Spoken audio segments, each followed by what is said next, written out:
alimentação é o abastecimento de nutrientes e vitaminas necessárias para a conservação da vida. No programa de hoje você confere como os alimentos influenciam a qualidade da sua saúde. Não saia daí que o Vida em Equilíbrio está só começando. Quem aí gosta de pimenta? Talvez sejam poucas as pessoas que têm o hábito de consumir esta especiaria. Mas saiba que as pimentas podem trazer uma série de benefícios para a sua saúde.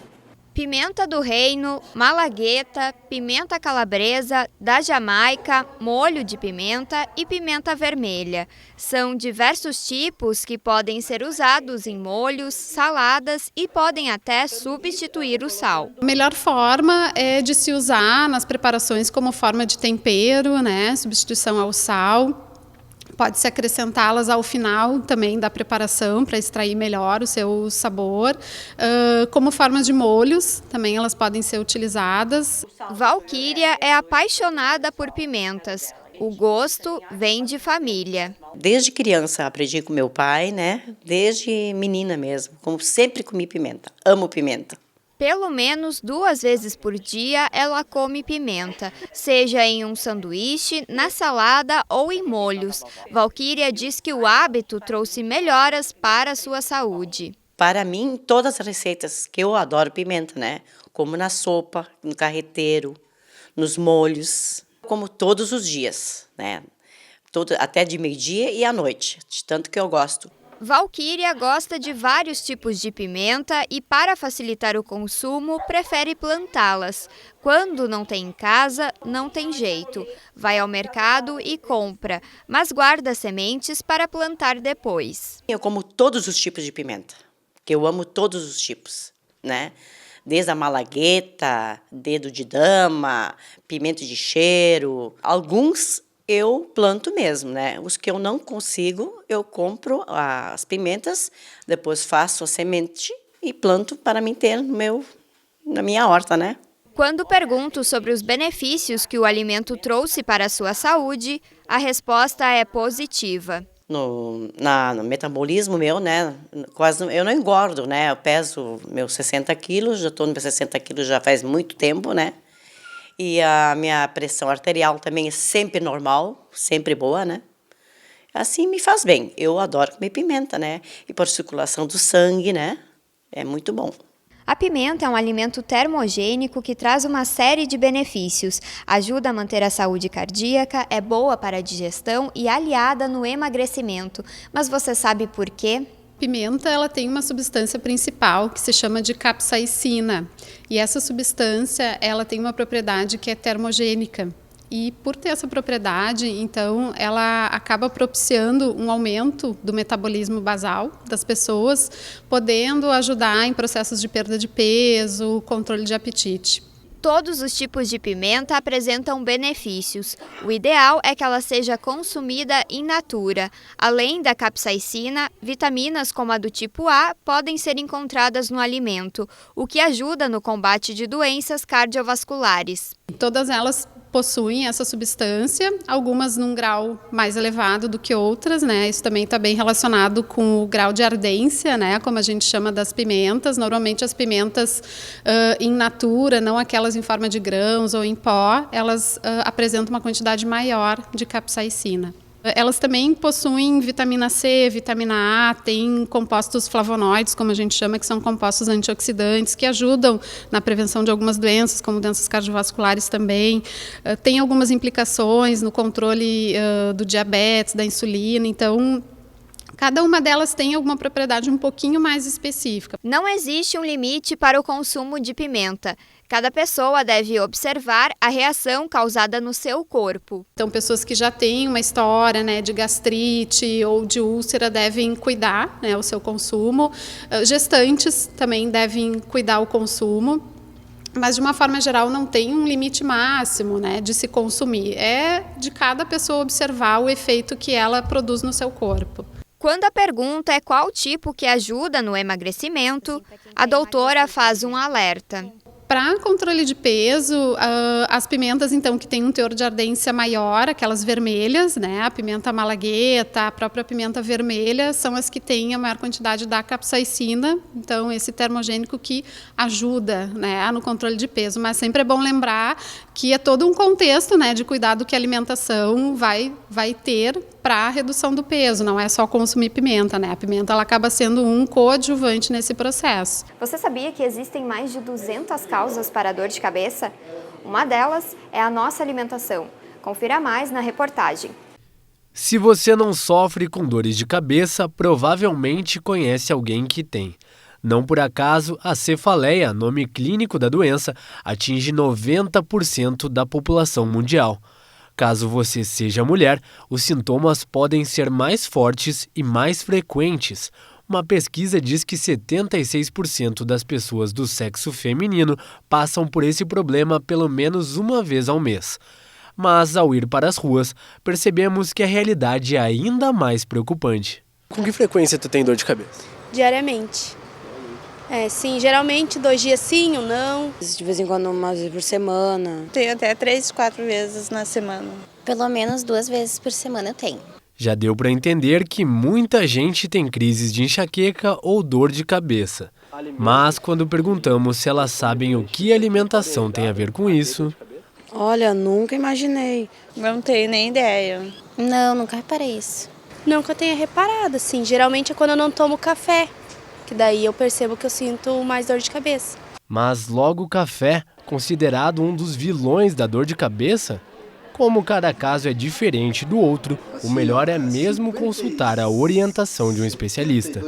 Então, tem uma discussão ainda científica em relação se o café faz bem, se o café faz mal e até quanto tu pode beber, ingerir café durante o dia. A prática, sim, é 4 xícaras de café por dia, e é mais ou menos uma regra estabelecida para fazer bem e não fazer mal. Mas se eu for sensível à cafeína, ela vai me dar dor de cabeça, ao refrigerante, ao energético. E tem um outro aspecto, eu posso não ser sensível àquela substância, mas como eu tenho, vamos dizer assim, uma mania de tomar um balde de café por dia, o dia que eu não tomar vai me dar dor de cabeça, entende? Então, pela ausência. Mas não é só a cafeína. A teobromina, os nitritos e nitratos e até os lipídios que estão em alguns produtos industrializados são substâncias que causam uma dilatação dos vasos sanguíneos e podem desenvolver ou piorar as dores.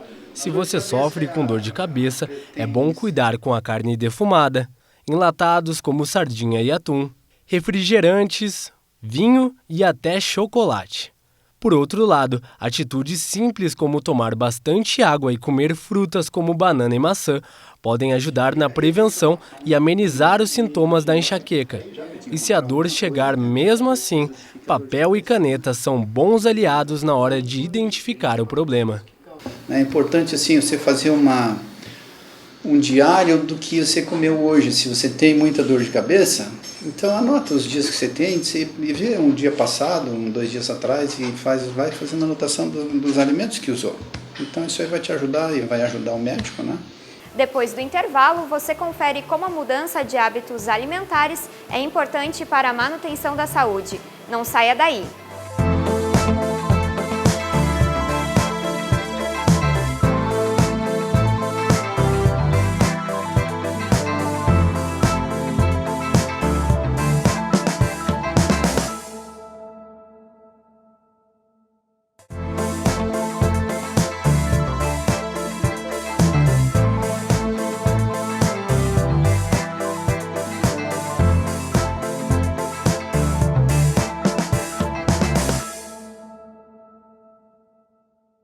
Estamos de volta e agora você vai ver que na descoberta de uma doença como o câncer, a mudança de alimentação é uma parte importante do tratamento.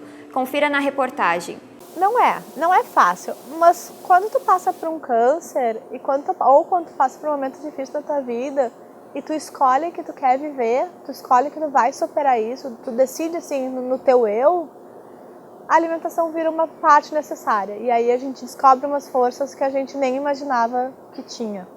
Daniela descobriu no início deste ano um câncer de mama. De lá para cá, sua rotina mudou completamente e os hábitos alimentares também. Então, quais são as mudanças, principalmente? O que acontece? O câncer são células que se multiplicam à la louca, multiplicando muito rápido.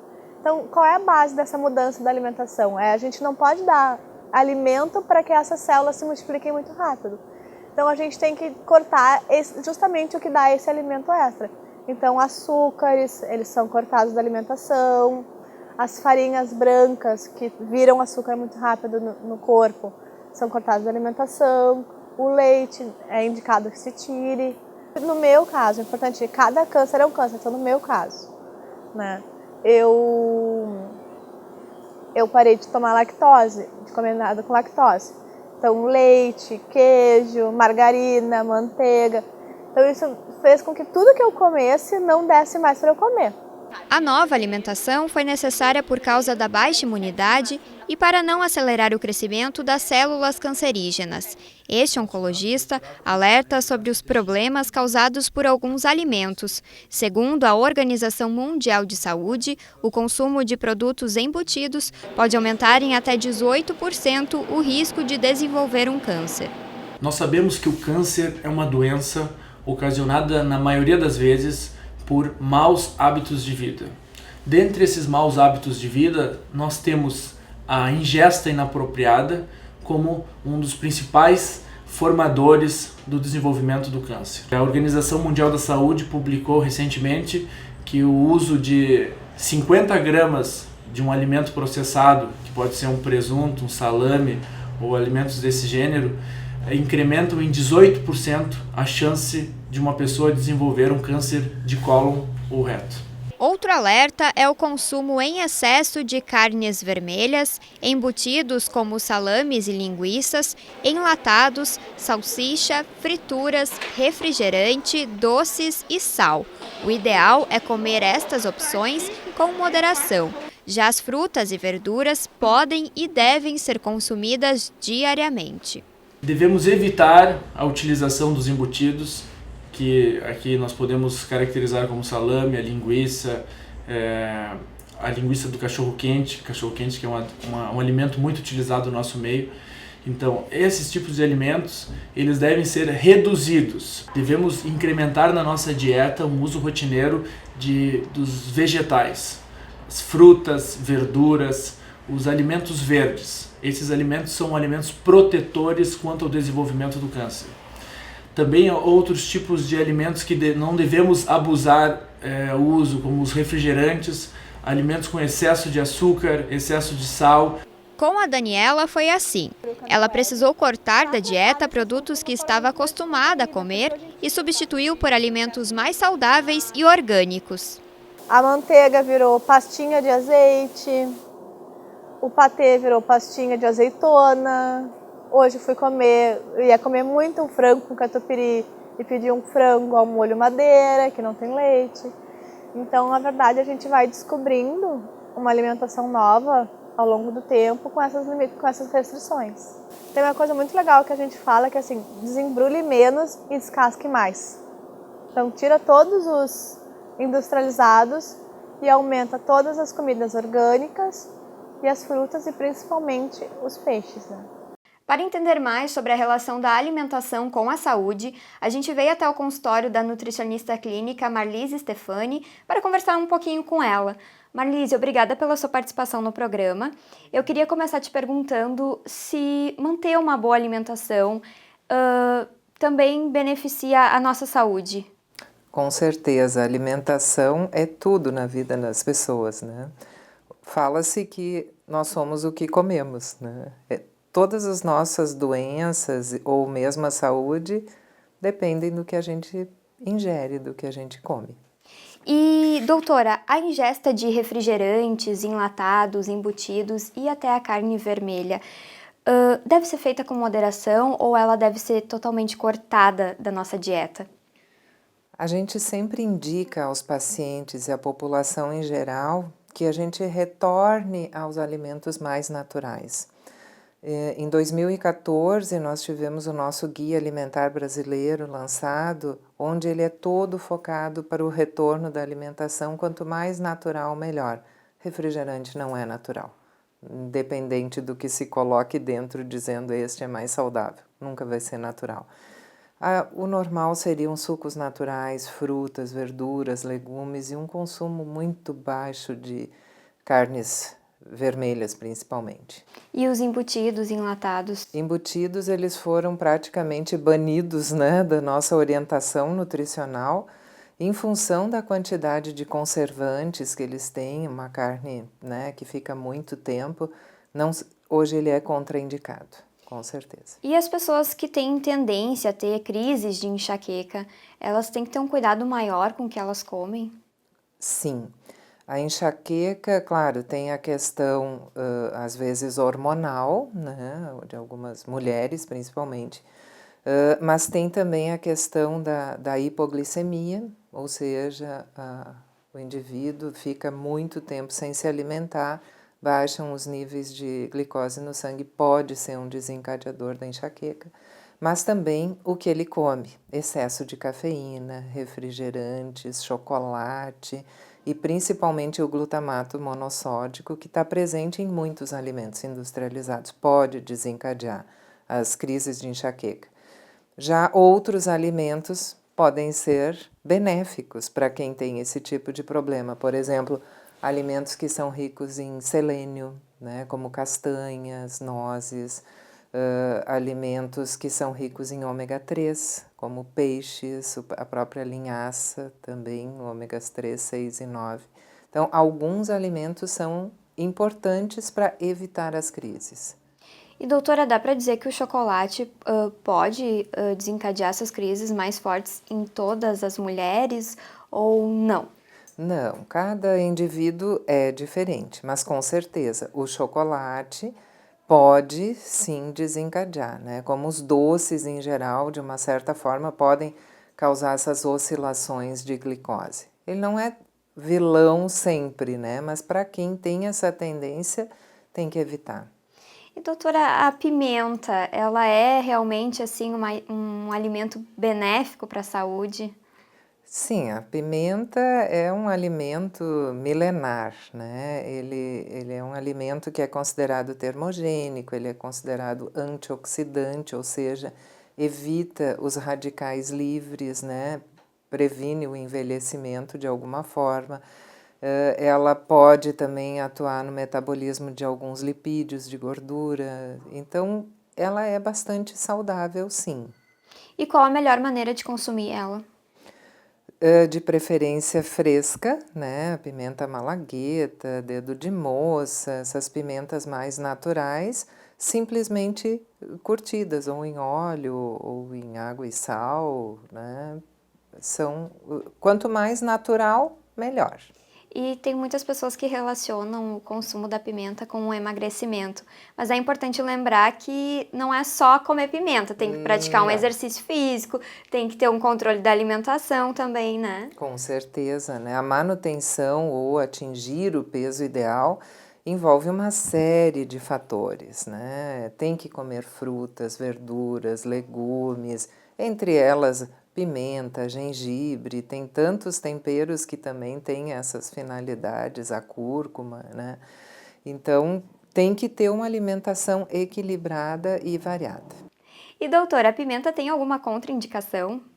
Ela tem uma leve contraindicação para pessoas que têm alguns problemas gastrointestinais, né? Ela pode ser um pouco irritativa em alguns momentos, então para essas pessoas poderia ser evitada, sim. Então tá, doutora, muito obrigada pelas suas informações e pela sua participação no nosso programa. Muito obrigada, foi um prazer. O Vida em Equilíbrio fica por aqui, mas se você quiser rever o nosso programa, acesse youtube.com/tvfevale. Até mais!